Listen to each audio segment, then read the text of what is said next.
So I've pardon me, I abbreviated my title a little bit, just the introduction to the ethics of the Univocity of Being. So the title on the program is not the one I'm going to use here. And it's based on the book that Duncan just mentioned, The Disparate.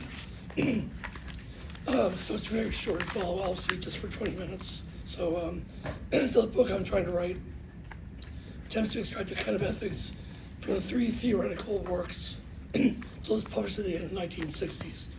The big Spinoza book, Theories of Repetition and Logic of Sense. And it turns out the Logic of Sense is John Pertelli's favorite Deleuze book. I didn't know that till yesterday. So in each of the three books from the 60s, Deleuze's ethics appears under different names. In the Spinoza book, it's the ethical vision of the world. In Theories of Repetition, it's the ethics of intensive quantities. And in Logic of Sense, it's the ethics of the event. In the book, I hope not only to bring the three ethics to light, extract them, but also to systematize them. I'm going to try to transform what I find in these books into a kind of ethical system in the conclusion of the book. I've only written about one half of it so far. So here's the introduction. I have some things to say about Leonard Harris's work as well at the end. So I would just begin. I mean, some of you are great Deleuze scholars. I don't need to tell you a lot of these things, but just so everyone knows what I'm talking about. Let's start with the definition of the Univocity of Being doctrine, which is found in all the books, including 1,000 Plateaus. So the doctrine says the being is said in one voice of all the beings. Now, what I'm claiming in the book is that what the one voice says is the disparate, but actually the disparate itself is defined by the unequal in itself. I know this is very fast. I'm going to try to say within 20 minutes. I can explain things with a break if you want in more detail. So the heart of the idea is the unequal in itself. That defines the disparate, and it defines the Univocity of Being. Now, although Deleuze explains the unequal in itself through the differential calculus, I simplify it because I'm not very good at the calculus by thinking of an irrational ratio, a ratio that is one and self-same, a ratio that has only one sense. So the irrational ratio for pi, which you'll remember from geometry classes, right, is sometimes represented by 22/7. And of course that produces an infinite number of decimals, 3.1428, so on, right? So it's important to recognize that for Deleuze, the Univocity doctrine implies not the different remainders are set of the irrational ratio, but the irrational ratio is set of the remainders, okay? Yeah, in general rule for Deleuze, all the books he's written, is that multiplicity is always prior. Whatever looks like a general term is derived from the multiplicity. So including multiplicity of individuals is prior to general categories, okay? Prior in all senses, historically and logically, okay? So just as the irrational ratio is set of the remainders, the unequal in itself is set of individuals like you and me.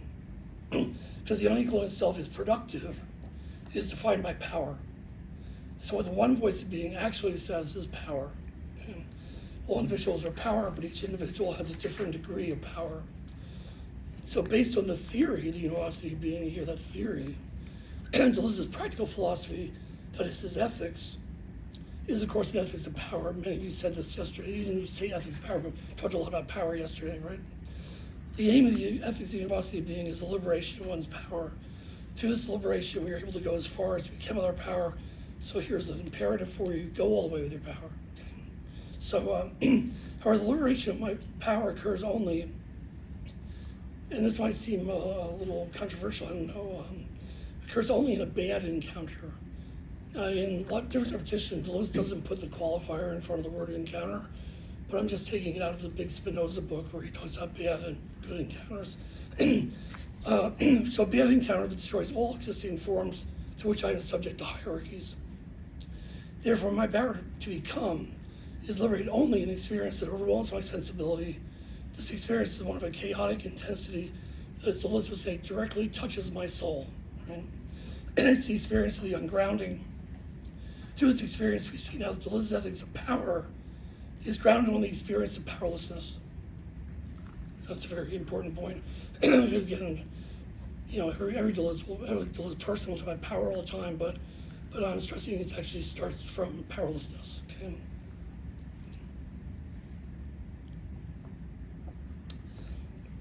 So my power is liberated only through the contingency of an experience, my own powerlessness, only through what I described a moment ago as a bad encounter or a bad mixture of bodies That's the phrase Deleuze uses in Logic of Sense. How is my power liberated by means of experience of powerlessness? The liberation occurs, and this is the event, when one obeys an imperative.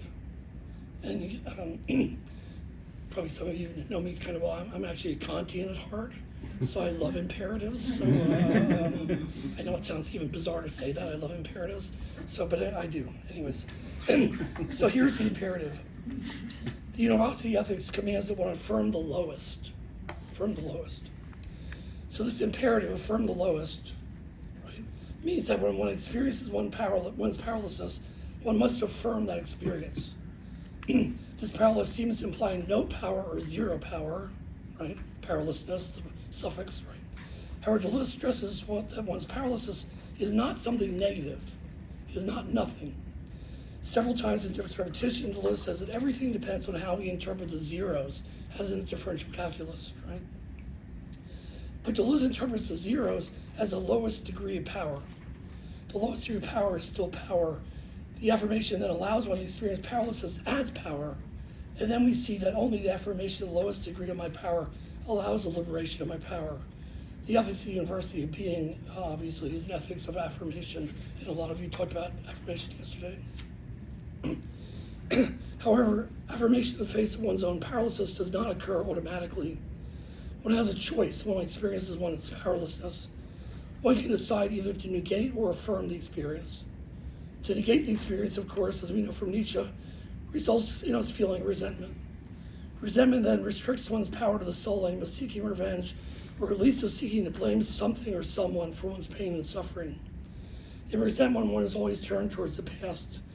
Resentment even amounts to the belief that there was an equilibrium moment in the past, a kind of happy moment, which was thrown off balance by something or someone. The person of resentment always says this is unjust, right? In contrast, Deleuze thinks that when one affirms one's lowest degree of power, again, this might seem controversial, one feels beatitude. Of course, Deleuze appropriates the idea of beatitude from Spinoza. Spinoza conceives beatitude as a feeling one has when one knows oneself as one is in God. When one knows oneself as one degree of God's power. Deleuze, however, conceives beatitude as a feeling one has when one knows oneself as one is in chaos, right? When one knows oneself as one degree of the power of chaos. This self-knowledge points oneself towards a future in which one's potentiality can be actualized. Or to use the terminology Deleuze develops in Logic of Sense, we can say the future actualization of one's potentiality is what he calls counter-actualization. The counter, the contra, right, is against the negation of experience, against resentment. The contra denounces the belief in the equilibrium moment. If the person of resentment says this is unjust, I have no power, the person of beatitude says no matter what pain I suffer, I still have some power. Now we've already seen that the ethics of the Univocity of Being starts the affirmation of one's powerlessness. We see now the affirmation leads one into the feeling of beatitude. One who is beatific is the one who, despite all the wounds this person has suffered, continues to actualize the power that this person has. Okay? Beatitude then results from the imperative in the Univocity of Being to affirm the lowest. The imperative to affirm the lowest appears in what Deleuze calls the ethics of intensive quantities. The ethics of intensive quantities has another imperative. Deleuze introduces a second imperative of the ethics of intensive quantities by speaking of the hard law of explication. As he says in his repetition, was explicated is explicated once and for all. The hard law of explication amounts to explicating or explaining oneself. A lot of you know expliquer in French also means to explain, right? To explain oneself once and for all, to the point where one's possible ways of being are no longer grounded in the unequal in self, in which one's potentiality is no longer grounded in the power of chaos. Oneself is no longer grounded in the irrational ratio. Although, as we saw, the irrational ratio 22/7 produces an infinite number of decimals, the sum of the ratios, again, you know from your geometry classes, can be rounded up or down to a whole number. Rounding the sum up or down is explicating oneself once and for all. Explicating oneself once and for all consists in explaining oneself in terms of qualities and shapes, as if one is explained by the color of one's skin or by the shape of one's body. In other words, qualities and shapes become explanatory principles. Second imperative, in response to the hard law of explication, it says, don't explicate oneself too much. Now this imperative means that one should not explain oneself so much that one appears as an instance of some explanatory principle. In other words, the imperative of not explaining oneself too much forbids the process of explicating or explaining oneself so much that qualities and shapes look to be primary, reversing intensity into a secondary process of qualities and shapes. Instead of a cause, intensity then becomes an effect. Instead of an origin, becomes something derived.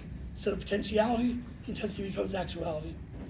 To explain oneself once and for all amounts to eliminating everything that is implicated, all the latent potency of oneself, and even the irrational ratio. It amounts to the complete degradation of energy, which is in a word, death. Okay? I will talk about necro-being at the final comments here.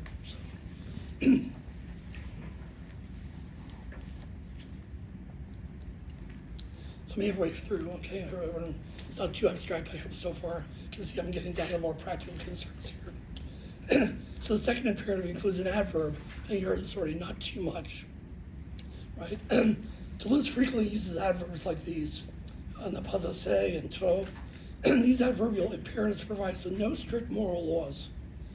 As Deleuze says in Logic of Sense, the question of avoiding the risk of going too far one's power, obviously is not subject to general rules. I know, despite my love of imperatives, no general rules. You know? However, though without general rules, it is not clear how one is to achieve an ethical life, how to find one's power, how to feel beatific. Deleuze is clear that we cannot even rely on common sense to make the choice of affirmation. Perhaps we must conclude the ethics of the University of Being is only an ethics of experimentation.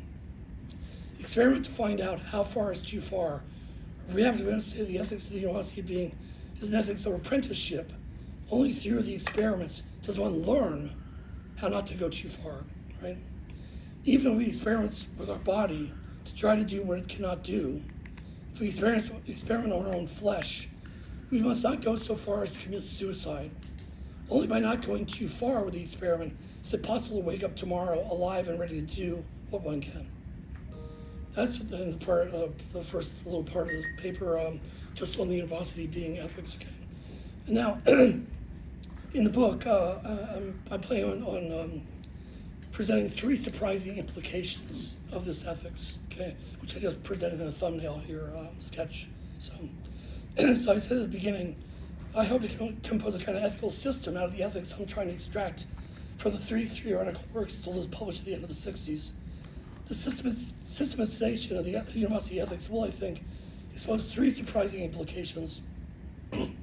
So first, the ethics of the University of Being seems to include something like the golden mean. In French, this is le juste milieu, right?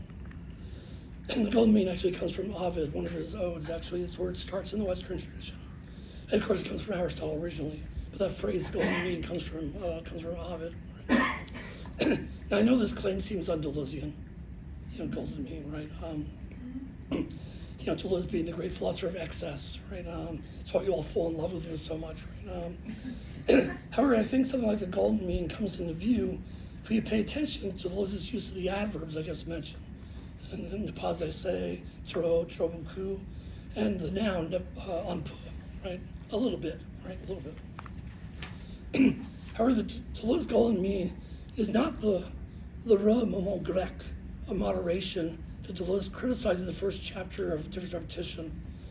And I would translate this, it's not translated correctly in the English translation, I would actually translate it as the eudaimonia moment, which is about Aristotle's golden mean. Deleuze's golden mean is entirely different from that. Right? As paradoxical as this may seem, Deleuze's golden mean is extreme. It is the extreme mean. The mean must be modified as extreme because the University ethics opens the way for one to go all the way with one's potency. But pursuing one's potency all the way to the extreme is dangerous. The extreme mean stops us from going too far, from going all the way to madness and death. Not too much, just enough. Just a bit of schizophrenia, not schizophrenia itself. Just a brush with death, not death itself, especially not suicide. So we must go all the way with our potency while preserving enough to start over the next morning. However, the task of going all the way with our potency must start somewhere or at some time. The starting point is a test, but the test is, as we saw, the experience of powerlessness. And so I don't want to ad-lib very much, but one of the strange things happened when I was lecturing at Peking University a year ago. I was presenting basically the same ideas I'm doing here. One of the students, graduate students, got to me afterwards and said, "What you're presenting is an elitist ethics, because you have to be kind of selected to do it by this test." And I was taken aback by this comment. I had never even thought of this before. But as I thought about it over the last year, I'm going to stick with that. This is elitist, for good or bad. That's what we're talking about here. So, so going all the way to one's potency starts with something one undergoes, a bad encounter with someone who puts me in question, or an encounter that leaves me wounded. One must withstand this kind of experience. I think for Deleuze, we must say that we have to begin, and again, going against the grain with a lot of Deleuze studies, we have to begin with a feeling of sadness, a feeling caused by violence. As far as I can tell for Deleuze, only a violent encounter allows one to break free of already established forms, habits, and values. Only the bad encounter allows one to break free of the general forms through which we recognize things. Only an overwhelming experience of intensity allows one not to think in terms of qualities. That's really important, not to think in terms of qualities. Only experience of powerlessness, when one's power descends to its lowest degree, allows one to think at all, to think differently, and to act differently.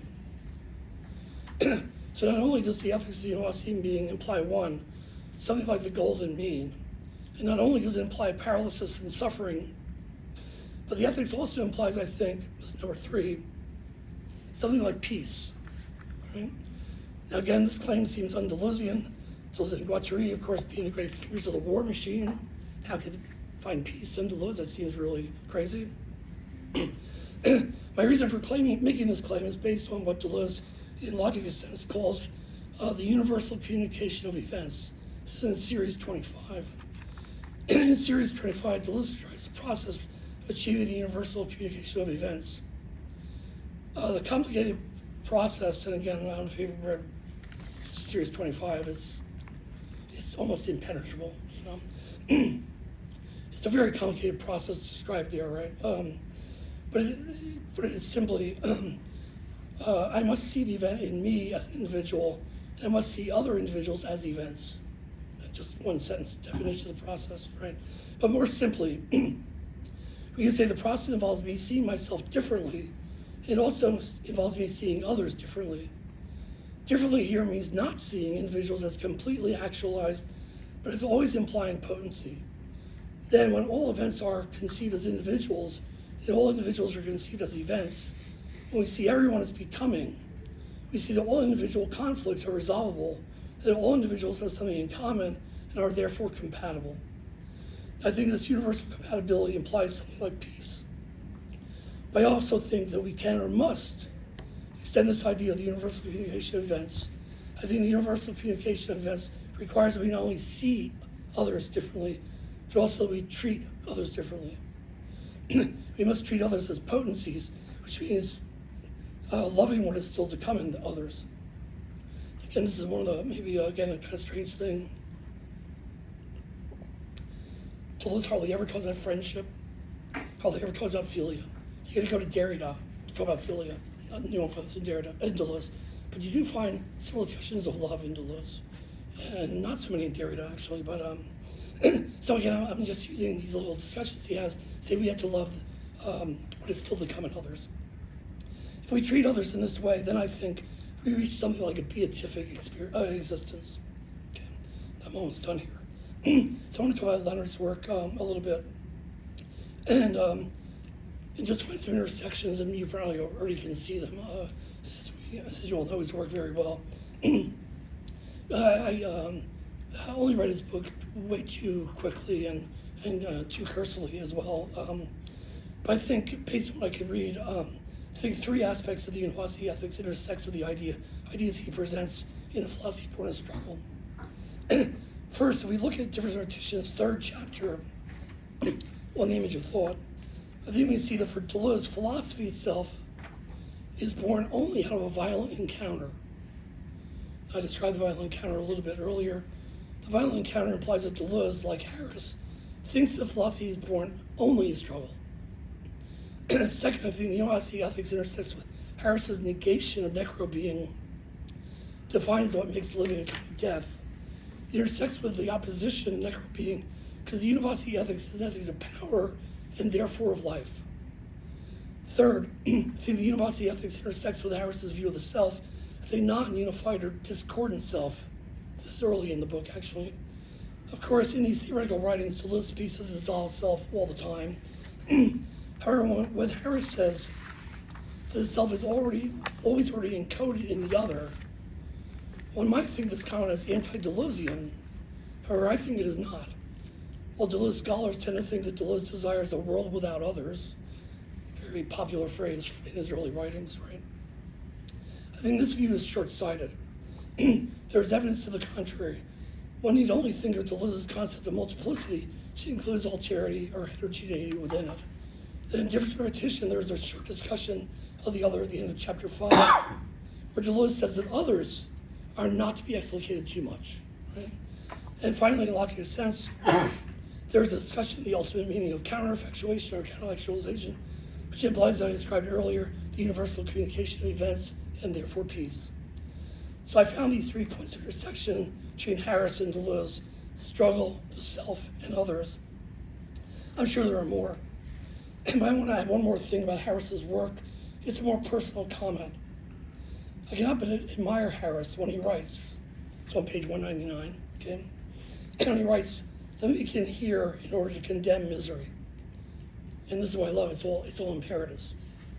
Abolish all prisons, abolish all violence work, abolish all slavery, all child soldiers, all nation states, minstrelsy, artistry, and racism. Abolish that too. Exclamation point. Okay. I think all of us should strive to write this boldly.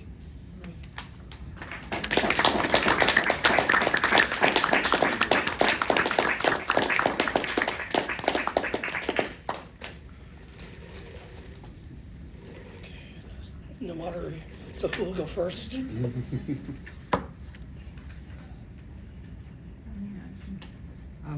I have fantastic talk. I think it was really good. I don't have a question, but I have some comments. Like, you presented your second surprising result as something that might be against the grain in Deleuze scholarship, because Deleuze is general thought as a philosopher of joy. But I certainly agree with you that creation or becoming not only maybe starts with violent encounter, but also requires to the power to engage with it. So I remember your small article on mourning and Deleuze. It was very interesting because I always think maybe that might be a question. So do you think that how does mourning come into this picture? Because in a way I think it can come into picture, because if we think that becoming or this process of creation starts with sadness, a violent encounter, and then it requires an engagement with that violent encounter, sadness, and it's it sounds like this process is a process of mourning. Then the process of becoming is process of has strong links with process of mourning. But so one question might be this: what would you want to say about this? And maybe a related question is, so in mourning, so you can in order to, in a way, let's say productively engage with this violent encounter that shakes your world, you need power, right? And you're not only a self-power, power to understand power. No, it's a communal, intersubjective power, support of others, support of world, material needs, your own power. So, and without those powers, that shaking, violent encounter might just kill your spirit in a way.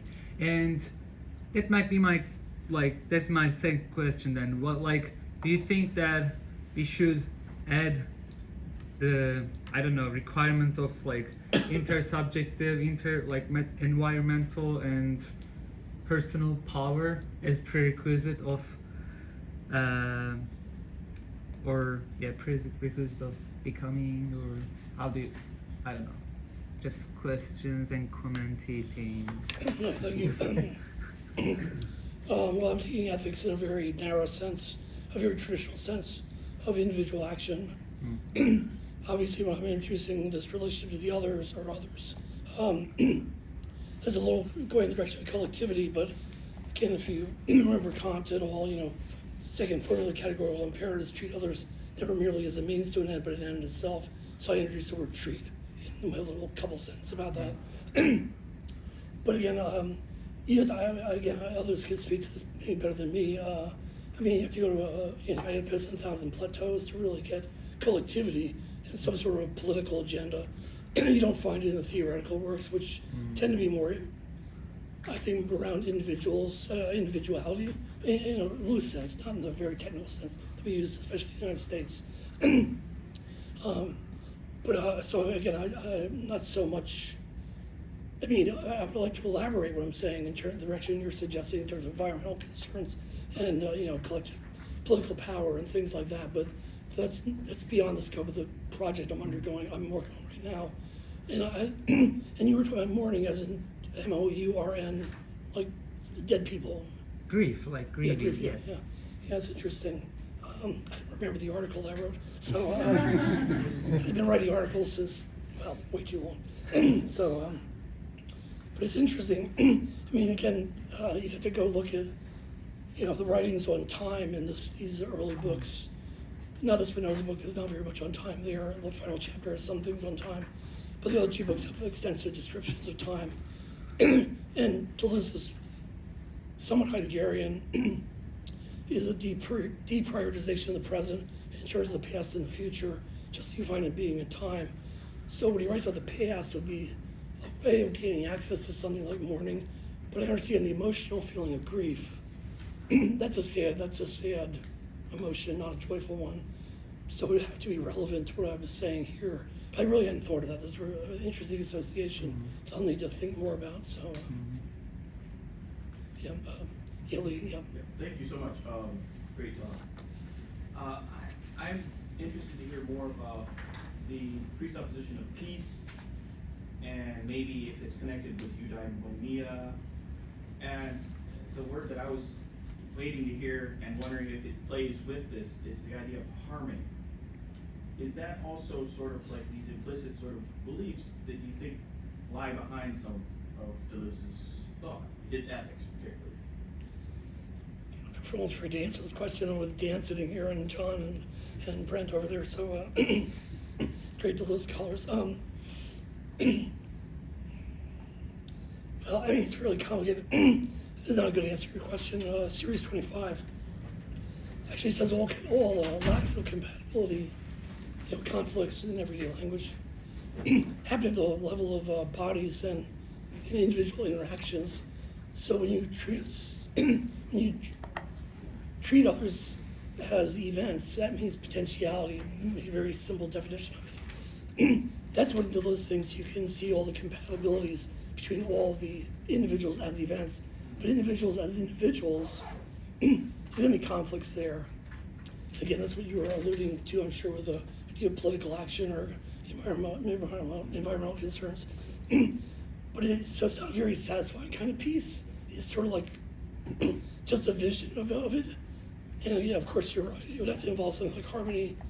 And there was another word used. The eudaimonia. Oh, right, yeah. But I would not go along with that. Deleuze is very critical of that idea, indirectly, there's repetition in chapter 1. You have to read it really carefully, make all these associations, but it's there in the opening 4 pages of chapter 1. So I wouldn't go along with that. Again, the idea of the golden mean that I'm presenting this is one I'm not going too far. So it suggests something like a middle position, but it's only not to go too far, so you can start over again tomorrow to go as far as you can, and then stop. Okay, so so that's the best answer I can do today, anyways. Thank you. I was just gonna say, I was gonna question about Deleuze's own suicide when I give this kind of talk, so I do an explanation for that, but yeah, just a guess. So go ahead, Jason, right? Yeah. Would you say that peace can become a form of violence? I use the example of, like, say someone is using a war environment, and it becomes their norm. And when they escape the environment to where it's not a war environment, they can experience certain traumas because it's, even though it's a safe environment, objectively, it becomes unsafe for them. Even so, could peace actually, could it become perception? Meaning, could it become a new form of violence for certain individuals or certain groups? Well, that's an interesting comment. Just like, I don't know your name. Right, actually, I remember now, sorry. About the idea of grief, obviously trauma is a sad experience, I mean, frightening even. So it falls under the category of the encounter, as Deleuze describes it. So again, on the individual level, not societal.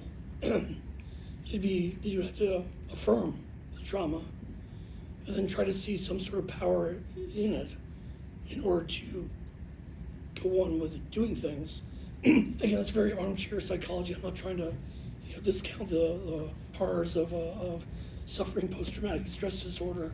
But again, it does fall, Deleuze does talk about this type of experience in this idea of a test, and but again, it's just to take hold of it and do something with it. And that's a really easy formula. I know how hard that is to do that, but that's what he's telling us to do when we suffer from things. So, yeah. Anyways, yeah. Sorry, that's the best I can do again. I've only written half the book, so. And I thought, I'm not teaching this semester. I thought I'd make lots of progress on it since January 1. I made almost no progress on it at all, so I'm still stuck where I was back in November. So let's go ahead, Lily. Your paper reminded me of this letter from Deleuze to Michel Crisol, I don't know, where he actually talks about this kind of idea of like pious experimentation as being like reactionary somehow, but also he talks about love. But the question I had was, I feel like there's something like it feels like a big leap to me to go from the idea that everyone is becoming, and a sort of respect of another as an event, essentially, to the idea of peace, because in my mind that creates like a very unharmonic unison.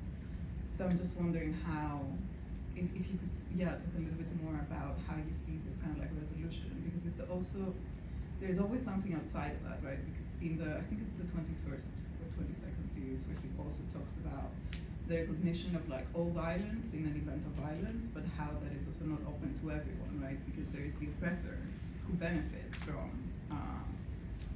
the kind of like bad encounter or whatever. And so are those also to be recognized as others, as events, or are they kind of outside of that?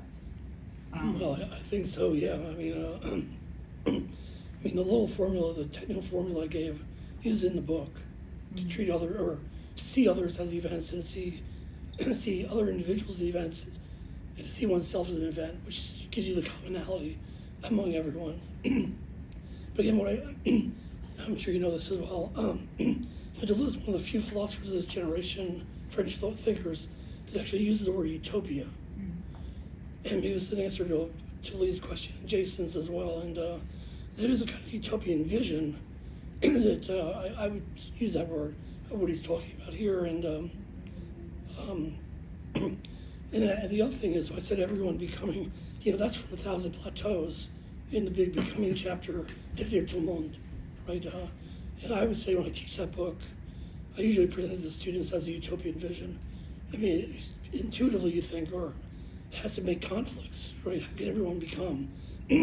But I think Deleuze is saying, what if everyone became potentialities, or was treated that way as potentialities, and not as shapes and qualities, which are really explanatory principles? So, I mean, again, I feel like I'm giving only lame answers to all the questions, but yeah, I would think it's in the category of a utopian view. So, again, I feel like go sit over there, go sit where I can't see. Yeah, I think Mary Beth had her hand up first. I think To me, this is really fascinating, and I'm in awe of the systematizing framework that you're bringing to it, all these texts together, or maybe those three. My question's really about, I think it's a simple question, but about violence and the violent encounter. And I guess because when I read violence, the word violent in French, it's much broader than in English, and it's less harsh than in English. That is, it has a tail that's less harsh, because you can say a color is, people say all the time, a color is a violent color, and they don't mean I'm not being attacked by a color, or I feel something very harsh from it. So the violence in Deleuze, it seems like, and he does talk about on the sensory level, right, on the level of sensation, it seems like it's got, so I guess what are the implications of that breadth to the sense of violence in French with respect to the importance of the violent encounter for moving me in various ways, right? For providing the occasion for my what sounds like a Deleuzean version of amor fati. So that's another question. It's like, why isn't it Nietzsche, pure and simple, that I'm going to be affirming? It's kind of amor fati kind of way. What distinguishes Deleuze from the Nietzschean affirmation that's there? And maybe it is this impetus from a violent encounter. I don't know. So that's what came to mind for me. No, I mean, you remember, I'm sure, I mean, the idea of an encounter occurs very infrequently in different repetition. Yeah. And there's only 2 or 3 pages devoted to it. Yeah. And the primary example is Socrates. Yeah. Yeah. I mean, that's very strange. He says Socrates, the demon, or the temple. Those are the 3 examples. They're all Socratic. You know, the temple at Delphi and the daemon that Socrates talks about. And so it isn't violence in the technical sense. I did say that someone who puts me in question is one of the formulas I gave for this. But I am extending the idea of violence. And of course, it's about intensity. Intensity is about sensibility. So you have violence through colors. But it's the being of the sensible. It isn't a color, actually. It is the being of the sensible. Color is a quality. And qualities. Yeah. But anyways, I mean, I'm extending it maybe beyond the scope of what he's talking about. One more piece of textual evidence is in Logic of Sense. You know, he prefers to show Bousquet all the time. And that's his idea of the wound throughout that book. It's hard for me to think, well, and Joe Bousquet writes about his injuries from World War I. I mean, physical injuries, corporeal injuries. So that's a way of extending it in that direction by this idea of the wound in the later book, 1 year later. Yeah. So, but you know, I've written a lot on violence in Derrida, so I was trying to bring all these ideas together, and it's a little bit easier in Derrida to get the more gruesome idea of violence into the picture. So, yeah, but anyways, yeah. So, in Amor Fati, obviously it is, you know, but I mean, Deleuze mentions it only once in Logic of Sense with no explanation of it. And again, not to show my ignorance in different ways, I have no idea what it means in Nietzsche. So, I mean, I could guess, obviously, I'm not an idiot, but you know, give like a real story about it, and I'm not capable of that. So, last question. Okay. Well, now I want to think about Amor Fati, but I was hoping to ask you more about the idea about elitism, that's being an elitist ethics, and just wanted you to unpack that a little bit in light of the imperative to affirm the lowest. Because if it isn't, I mean, I understand that it's a selective process, and in the Univocity chapter you have the sort of like double selection, and I think the thought of eternal return there in Amor Fati would be interesting to link up. But is it the form of elitism that would in fact prioritize the lowest in the sense of the abject in the sense of those who experience immiseration, etc. And would that be a way of, is that the kind of elitism you mean? In which case, I could see a lot of connections with Harris's work, or not. Yeah, I mean, I might have spoken too quickly about that.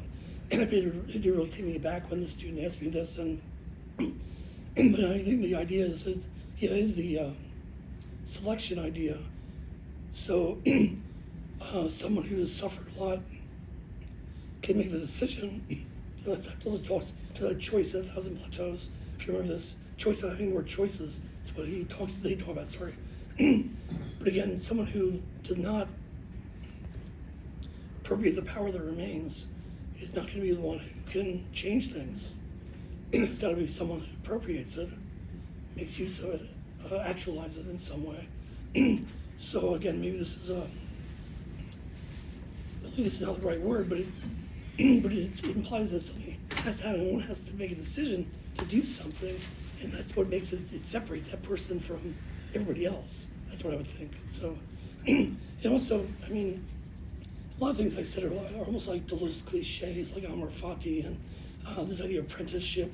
But there is this learning process that Deleuze seems to valorize in the Spinoza book and different repetition. And again, one has to learn how to do these things, how to actualize the power one has. So again, I heard criticism of academic philosophy yesterday. I'm in favor of academic philosophy. It's like we're here because we've been trained in a certain way. We can talk about these ideas in a certain way. There are parts of academic philosophy I think should be, severed, exiled, to Greenland. Greenland's gonna become a state. But I mean, but in general, I mean, the training that we get is really important for thinking in new ways. So, I mean, that's the great thing about Deleuze reading the history of philosophy. You learn things that you never thought were there, and you think in different ways. So I'm sort of, I'm an academic, so I'm going to defend academia. So All right, let's